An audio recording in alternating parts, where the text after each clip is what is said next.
Logan Javier po ng Kabataan News. Ang tanong ko po ay, paano niyo po susolusyonan ang traffic at ang transportation po dito sa lalawigan o partikular dito po sa Batangas City? Dahil po yung mga pumapasok at lumalabas na sasakyan dito po sa port at sa industrial areas. Attorney Abalos. Although it's an executive action na sagutin yung sa traffic, kami sa legislation. But then again, siguro yung programang sinasabi ni Senator Lacson will be beneficial. Kasi kung binigyan mo lang yung original na break na sinasabi niya, budget reform, advocacy. Pag binigyan mo lang din 1 million per province for livelihood and agriculture, dami ng trabaho. Yung mga taga-Batangas hindi pupunta ng Cavite, yung mga taga-Cavite hindi pupunta ng Maynila, yung mga taga-Samar hindi pupunta ng Leyte, yung mga taga-Bohol hindi pupunta ng Cebu. Dahil may mga kanya-kanya sila. Pero 82 billion lang yun doon sa sinasabi niya, values. So pagka ginawa namin, nilagay namin sa budget yun, executive action na kailangan niya, pero pwede talaga. Yun ang pinakamaganda eh. Hindi magsisiksikan sa urbanized areas eh, kung may mga trabaho sa kanilang mga probinsya. Attorney Abalos. Yeah, for traffic, no? Yung kasi traffic, senyalis ito na talaga maganda development ng isang lugar. At yun ang nangyayari sa Batangas, sa province. Talagang kitang-kita natin ang progreso. I mean, Senator Lacson has cited figures na talagang ibang klase ng contribution. It's a, talagang sabihin na natin, malaking bagay ito sa ekonomiya ng buong Pilipinas. However, kasama dito ang urban problems, traffic, solid waste management, etc. na dapat pag-usapan na talaga. Do not commit the mistake of Metro Manila. Nangyari sa amin na nung MMDA chairman ako, maski gusto namin magkaroon ng mass transport, napakamahal na. Napakamahal ng lupa, ng right of way, ng mga easement, etc. No? Tapos kung gagawa ka ng mga mass transport, ang hirap isarado isang kalye dahil magta-traffic ng ilang talagang hirap kami ron. Of course, we have to go through infrastructures, that's very important. Talking of roads and talking of bridges, etc. Naka-blueprint naman yan eh. But what is important, yung bosses mismo ng Batanggenyo through the Local Development Council and the Regional Development Council. Ngayon, kung gagawa pa tayo ng mga bagong kalye, at parang hindi ko sinasabi ito, mass transport wag natin kalimutan, particularly trains. These are all essential ingredients. Because dating ang panahon, just like Metro Manila, dumami na sa sakyan, isang oras lang, ilang kilometro lang, 3 oras ka na. Hindi malayo mangyari sa Batangas ito because of the enormous development of the province. Ngayon pa lang dapat i-blueprint na. It could be a train system, a subway system, MRT system, for whatever it is.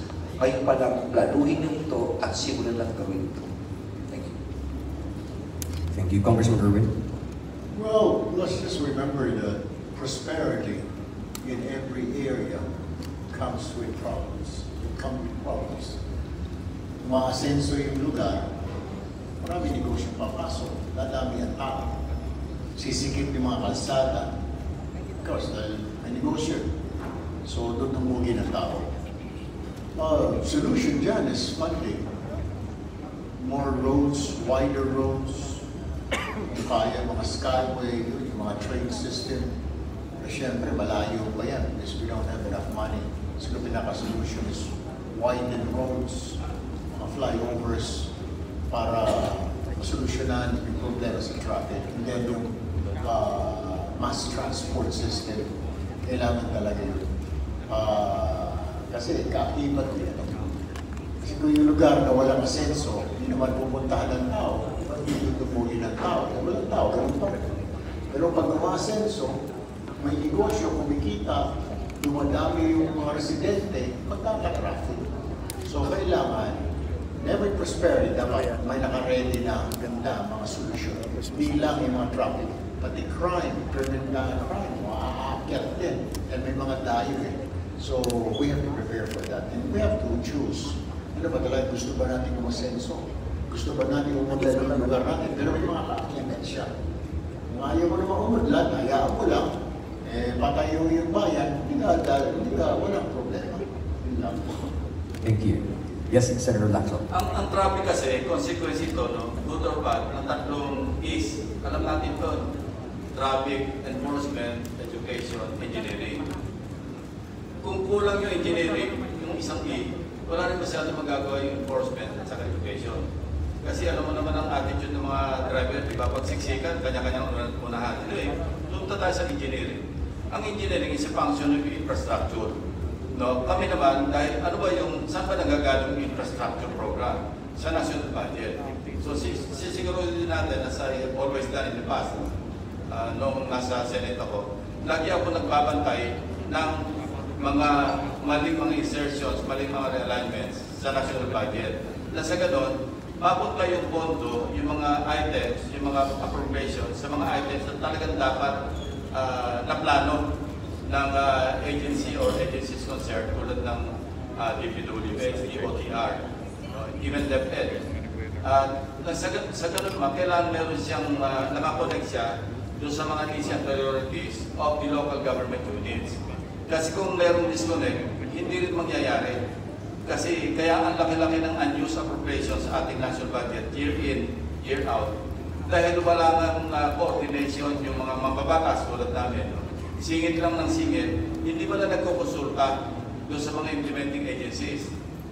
Kung walang coordination, hindi alam yung walang program of course. Nasabi ng Pangulong Bongbong Marcos ito, nag-veto siya, di ba?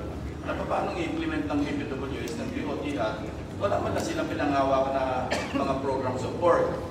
Kung walang program support, walang planning, so may iwanan nyo sa budget na unused, nasasayang lang. So, deliberate kami, nabot kami na madaling araw, pagkatapos hindi magagamit yung budget na naipasa ng Kongreso or ibibito ng Presidente. So, mas maganda talaga, may convergence, may integrate yung legislative agenda, particularly sa basis ng national budget, ng General Appropriations Act, doon sa mga implementing agencies at saka sa mga local government units kasi nakakaalam ng pangangailangan at prioridad ng kanilang mga lugar. Thank you. Next question, please. Magandang hapon po. Gulong Lambantas po, Pilipino Pero. Bilang isang sentro ng industriya at enerhiya, kinakaharap po ng Batangas ang parehong mga oportunidad sa ekonomiya at mga panganib sa kapaligiran. Paano po ninyo babalansehin ang pag-unlad at ang pangangalaga sa kalikasan at napapanatiling kaunlaran? Salamat po. Thank you. Dito, Senator. Alright. Sabi ko nga kanina, ibang pag-uunlad, yung mga kakibat na problema. Isa po yan dyan yung tinatamaan yung environment natin. Kaya nga po, dapat pag-isipan na mabuti, pag-aralan na mabuti. I'll give you case in point. Yung reclamation sa Manila Bay na tuloy-tuloy na ginagawa. Pag-uunlad yun, income yun para sa Pasay. Pero ang downside ko noon, maraming mga isda ang nawala ng hanap buhay. Instead na mag-isda sila dyan sa Manila Bay, dumadayo na sila sa Cavite, dumadayo na sila hanggang sa Batangas. So lumayo. Pagkatapos, siyempre yung magandang lugar, pumangit na dahil tatayo na ng building, so umusay. Yung sinasabi natin, bago tayo kumilos, pag-aralan ng mabuti ng dapat lahat ng sektor kinakausap. LGU, yung mga tao, diba, merong public consultation para makapag-input yung tao, lalo na yung maapektuhan sa sinasabing mga improvement na yan. Well, hindi naman po masama ang magkaroon ng improvement. Kailangan po lumagoy, diba? Sumabay tayo sa pag-unlad sa ibang mga lugar. Kasi kung hayaan mo, wala mangyayari. We have to carefully study para ikaman, tatamaan ba ito? May madadamage ba? May mawawala ng hanap buhay? Kailangan po talaga pag-aralan muna before you execute something. Senator Ping. Ako, isang simpleng solusyon, land use. Hindi may pasa-pasa. Kasi meron yung tribal. Pero siguro sa 28th Congress, baka sakaling maipasa na natin finally. Pag sinabi natin land use, ibig sabihin, mapaplano natin maayos, mabalansi yung concern sa environment at saka sa development. napaka-importante. Hindi lang simpleng land use. Ano? Kailangan din, tingnan natin yung magkaroon tayo ng national mapping kasi may mga disaster site. Mula dito, pag pumutok yung Taal, problema. So kailangan meron tayong national mapping, yung hazard mapping na tinatawag, na naka-geotag na kung saan alam natin mapag-aralan ng FGD, no? Yung Mines and anyway, yung DNR, yung agency na nag-aaral dito, para malaman, maiwasan yung mga lugar na kung saan hazard prone, disaster prone, iba yung construction ng mga materials doon. At sa ganun, balasyado yung concern natin sa environment, sa disaster, at saka sa development. Another piece of legislation, yung building code. Alam mo yung National Building Code natin? 1977 vintage. 28 years ago pa na ipasa. Nag-file ako ng 2019, I think Senate Bill 1239, para i-amend yung building code. Nang sa ganon, i-update natin dahil iba na yung situation ngayon, may climate change and all, para maka-adapt tayo sa present times. Attorney Apelos. Okay, if there's one example of a local government unit that really balances progress with development, ay ang Batangas. Nagdatay po ako sa Anilaw at nagkaroon sila mga sanctuary. Sila, bawal kang mangisda. So kung titignan mo, apektado ang mga mangingisda dito. Pero they've educated yung population na ang nangyari, pumayag sila kasi ang kapalit ay turismo. At malaking turismo at meron sila mga bantay dagat. Napakaganda ng sistema. And this kind of system should be promoted kung saan-saan.